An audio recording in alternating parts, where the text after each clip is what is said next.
నమస్తే top 9 news కి లౌకికవాదుల వెంటే ఆల్మేవా ప్రయాణం. ఆల్మేవా రాష్ట్ర అధ్యక్షుడు షేక్ ఫరూక్ హుసేన్ ఈ రోజు సంఘ కార్యక్రమంలో ఏర్పాటు చేసిన సమావేశంలో మాట్లాడుతూ గత ప్రభుత్వం ఉర్దూ భాష పాఠశాలను నిర్వహించడం చేసిందని, అందుకే ప్రభుత్వం మార్పు కోరామని, రానున్న సార్వత్రిక ఎన్నికలలో ముస్లింలను ఏకాకులుగా చేసే కుట్రలను లౌకికవాదుల సహకారంతో తిప్పి కొడతామని ఆయన పేర్కొన్నారు.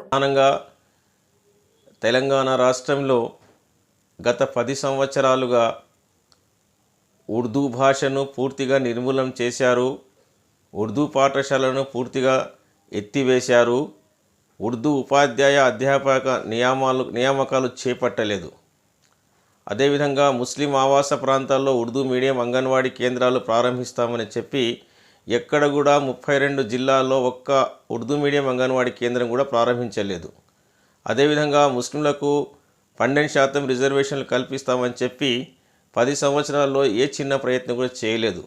ఈ విషయాలన్నీ పరిగణనలకు తీసుకొని గత శాసనసభ ఎన్నికల్లో తెలంగాణ రాష్ట్రంలో ఉన్నటువంటి తెలంగాణ ఆల్మేవా కార్యకర్తలు, లౌకికవాదులు కాంగ్రెస్ పార్టీ వెంట నడిచి కాంగ్రెస్ పార్టీని అధికారంలో తీసుకురావడానికి ప్రధాన భూమిక వహించారు.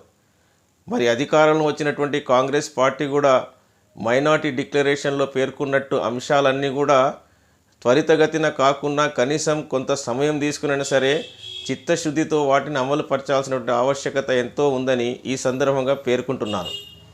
అదేవిధంగా ప్రధానంగా సార్వత్రిక ఎన్నికల్లో ఒక రాజకీయ పార్టీ దేశంలో ఉన్నటువంటి ముస్లింలు అందరినీ ఏకాకులుగా చేసే ప్రయత్నం చేస్తుంది.